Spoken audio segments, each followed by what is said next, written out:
तुही रे माझा मितवा या मालिकेच्या पुढील काही येणाऱ्या भागांमध्ये आपल्याला आता खूप मोठा आणि जबरदस्त असा ट्विस्ट पाहायला मिळणार आहे. जबरदस्त आणि रोमॅन्टिकसुद्धा. आता नेमकं काय घडणार या ट्विस्टमध्ये रोमॅन्टिक आणि काय घडणार या ट्विस्टमध्ये जबरदस्त हे सगळं जाणून घेण्यासाठी आपला हा व्हिडिओ शेवटपर्यंत नक्की पहा. थोडक्यात सांगायचं झालं तर अंजलीसमोर होणार राकेशच्या गुपिताची उघडणी, तर अर्णव आणि ईश्वरी भन्नाट डेटवर जाणार. आता नेमकं काय घडणार, कसं घडणार हे सगळं आपल्या आजच्या या व्हिडिओमध्ये जाणून घ्या. चला तर मग अजिबातच वेळ वाया न घालवता सुरुवात करूया आता आपल्या आजच्या या व्हिडिओला. तर आता आपण इथं पाहतोय की इशू आणि अर्णव हे दोघंजणं आता व्यवस्थित बोलायला लागलेले असतात आणि हे सगळं काही लावण्याने केलं होतं हे सुद्धा अर्णवला कळालेलं असतं. आणि त्यानंतर मग आता अर्णव जो असतो तो आता चिडलेला सुद्धा असतो लावण्यावरती आणि त्याने योग्य तो लावण्याला जी काही शिक्षा द्यायची असते ती दिलेली सुद्धा असते. आणि आता त्यानंतर इकडे अर्णव विचार करतो की या सगळ्यामध्ये मिस इंदौरची काहीही चूक नव्हती, तरी ती मात्र भरडली गेली आहे. मग आता मिस इंदौरसाठी काहीतरी स्पेशल असं करायला हवं. मग तो आता विचार करतो की आयडिया, मी एक काम करतो, मिस इंदौरला कुठेतरी छान डेटवर घेऊन जातो. आणि मग आता तो इशूला डेटवर घेऊन जाण्यासाठी छान असा प्लॅन करतो. आणि तो आता विचार करतो की मी एक काम करतो, मिस इंदौरला एखाद्या इटॅलिक किंवा कॅथलिक मस्त अशा रेस्टॉरंटमध्ये घेऊन जातो. आणि मग आता अर्णव ईश्वरीला सांगतो की आपण डेटवरती जाऊया. आधी तर ईश्वरी अर्णवबरोबर जाण्यासाठी तयार नसते, पण मग जेव्हा नम्रताला ती कॉल करते आणि अर्णव तिला डेटवर चल असं म्हणतो असं सांगते, तेव्हा मग नम्रता तिला चिडवते की जिजूंचं हे बरोबर नाही आहे, म्हणून तुला जायचं नाही आणि ते जबरदस्ती करतायत वगैरे असं म्हणते. त्यावर मग इशू म्हणते नाही असं काही नाही आहे की मला त्यांच्याबरोबर जायचं नाही आहे. नमू म्हणते म्हणजे तू जाणार आहेस का? त्यावर इशू म्हणते हो मग जाणारच आहे मी त्यांच्याबरोबर. मी नाही जाणार त्यांच्याबरोबर डेटवर तर मग कोण जाणार? मीच जायला हवं ना त्यांच्याबरोबर. मीच त्यांची बायको आहे, मग त्यांच्याबरोबर फिरण्याचा त्यांच्याबरोबर मजा करण्याचा हक्कसुद्धा माझाच आहे.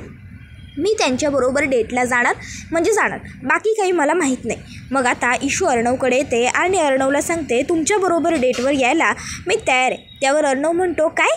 त्यावर इशू म्हणते त्यामध्ये एवढं शॉक होण्यासारखं काय आहे? मी तुमच्याबरोबर डेटवर यायला तयार आहे. त्यावर मग अर्णव म्हणतो आयुष्वर?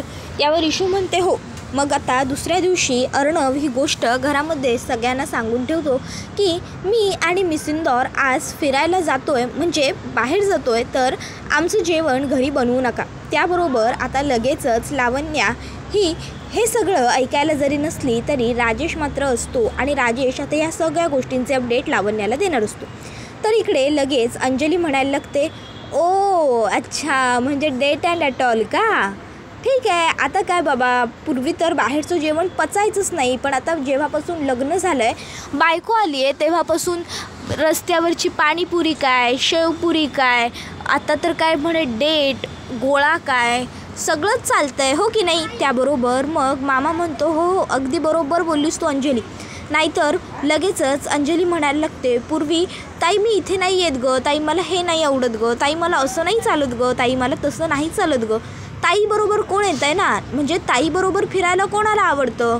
शेवटी बायकोबरोबर फिरायची वेगळी मजा येते. ताईचं काय, ताई कुठे आपल्याला हवी असते काय, बरोबर ना मामा? पूर्वी सगळं येऊन ताईशी शेअर करायचं, सगळं ताई सतत करत राहायचं, पण आता लग्न झाल्यावर मग मात्र ताईची आठवणही येत नाही काय? आकाश बाबा तू तर असं करणार नाहीस ना तुझी बायको आल्यावर? त्यावर आकाश म्हणतो नाही आहे ताई, नाही, मी काय याच्यासारखं वागणार नाही आहे. सारखं आपलं फिरायला जायचं, सारखं आपलं डेटवर जायचं. मी बाबा माझ्या बायकोला सांगेन की माझ्या ताईबरोबर आपण वेळ घालूया. काय ताई चालेल ना तुला? त्याबरोबर आता खरं तर आकाशसुद्धा मुद्दामूनच अर्णवची मस्करी करत असतो. तो म्हणत असतोस मी काय फक्त सुट्टीच्या वेळी बायकोलाच डेटवरती घेऊन जाणार नाही, मी सगळ्यांबरोबर बसून वेळ घालवेन. पण दादा तू काही काळजी करू नको, तू जा ईश्वरी वहिनीला डेटवर घेऊन. नाही, घरामध्ये मी आहे ना, आणि माझी बायकोसुद्धा येईल आता थोडे दिवसांनी वर्षांनी, मग आम्ही दोघंजणं घरातल्या सगळ्यांना वेळ देऊ.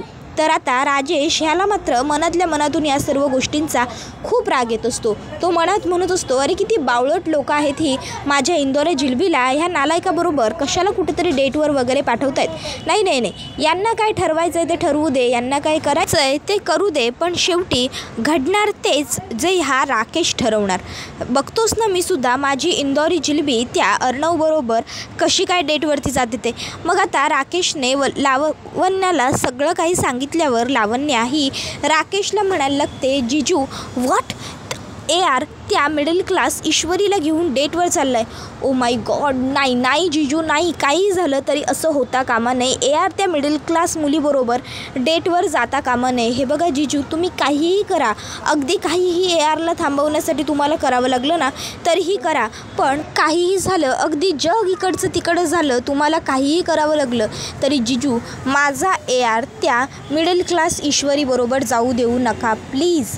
त्याबरोबर मग राकेश म्हणत असतो, काम डाऊन लावण्या, हे बघ एवढा विचार तुला या सर्व गोष्टींचा करण्याची अजिबातच काही गरज नाही आहे. मी आहे ना तुझ्याबरोबर. मग झालं तर मी तुला शब्द दिला आहे की मी असं काही होऊ देणार नाही आहे, तर मी असं काहीही होऊ देणार नाही.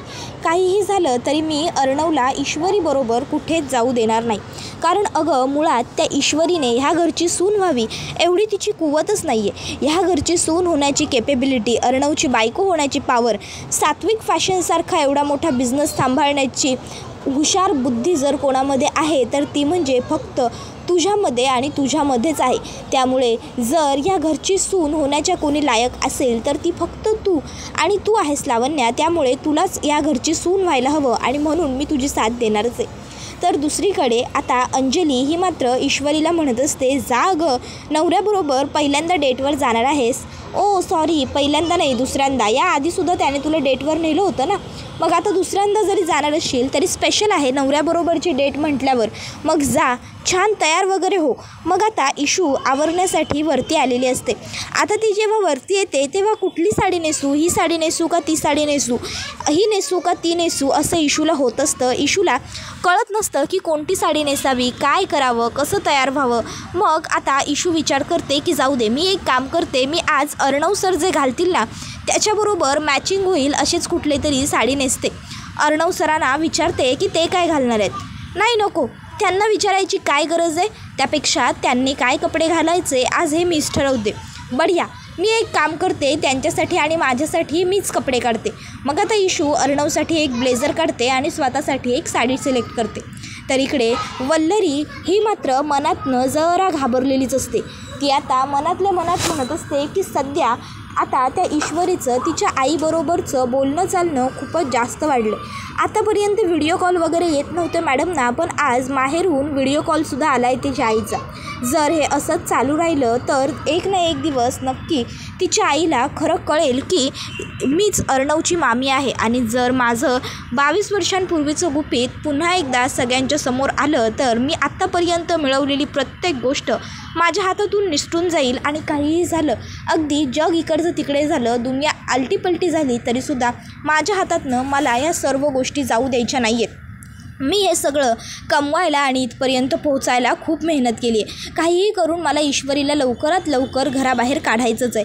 तर दुसरीकडे आता लावण्या ही राकेशला म्हणत असते, जिजू तुम्ही मला म्हणाला होतात की काहीही टेन्शन घेऊ नकोस. आता ती मिडल क्लास आणि AR तयार वगैरे व्हायला लागलेले आहेत. तुम्ही काहीतरी केलं आहे का? नक्की तुम्ही जो प्लॅन केला आहे तो वर्क होईल ना यावेळी तरी? नाही म्हणजे गेल्या वेळेस तुम्ही जरी उत्तम प्लॅन बनवलेला असला तरी मी माती खाल्ली आणि माझ्या चुकीमुळे का होईना पण आपला सगळा प्लॅन फ्लॉप झाला आणि आपल्याला यश मिळालं नव्हतंच. पण यावेळी तसं होता कामा नये.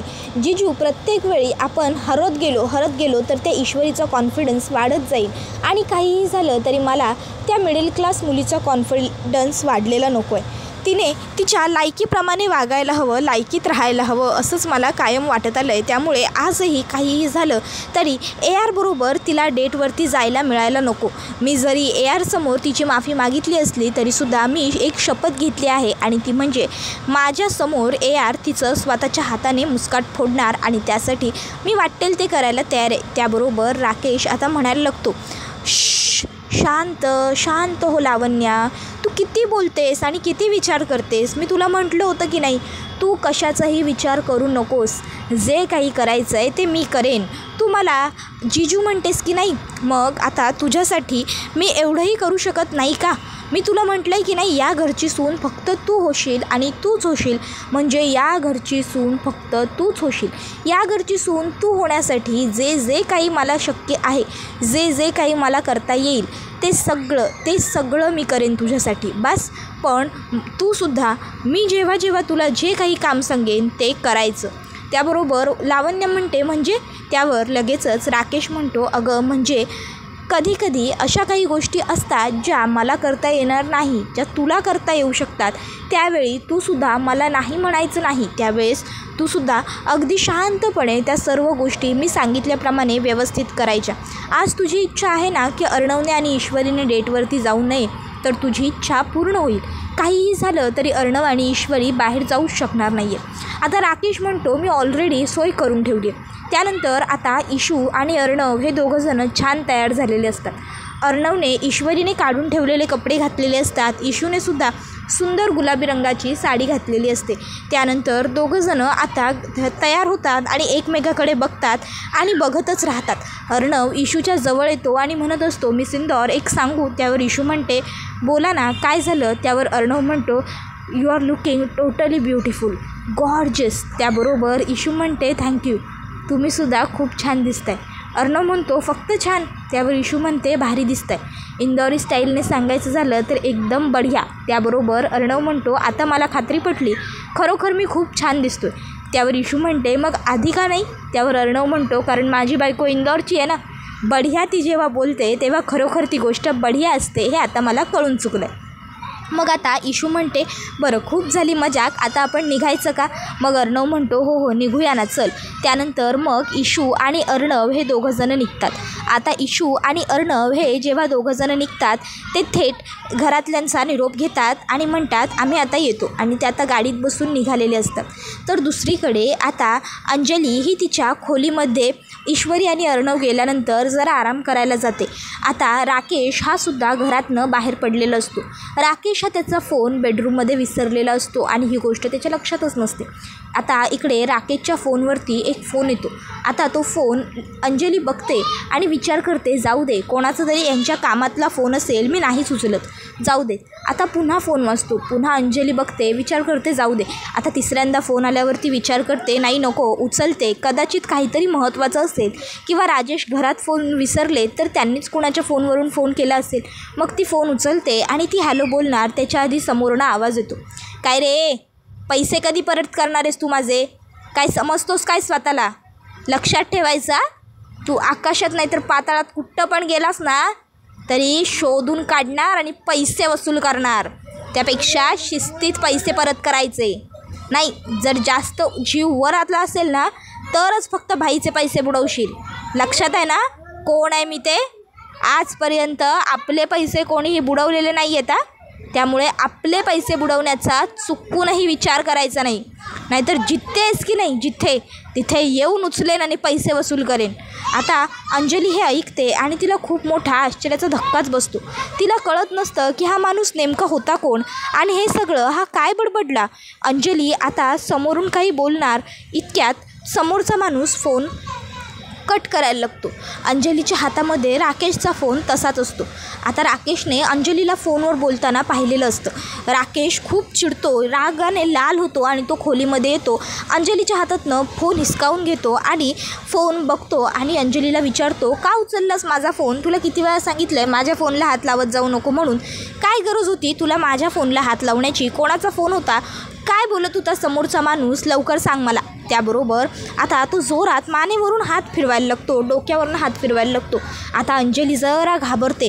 मग ती राकेशला तो उचलेन वगैरे हे सगळे शब्द बोललेला असतो माणूस, ते सगळं ती टाळते आणि आता ती त्याला सांगते की पैसे घेतले आहेत ना तुम्ही कोणाकडनं तरी, ते कधी परत करणार हेच विचारायला फोन आला होता. इतकंच बोलला तो. त्याबरोबर राकेश आता लगेच म्हणायला लागतो, ओ अच्छा हां त्याचा फोन होता व्हय.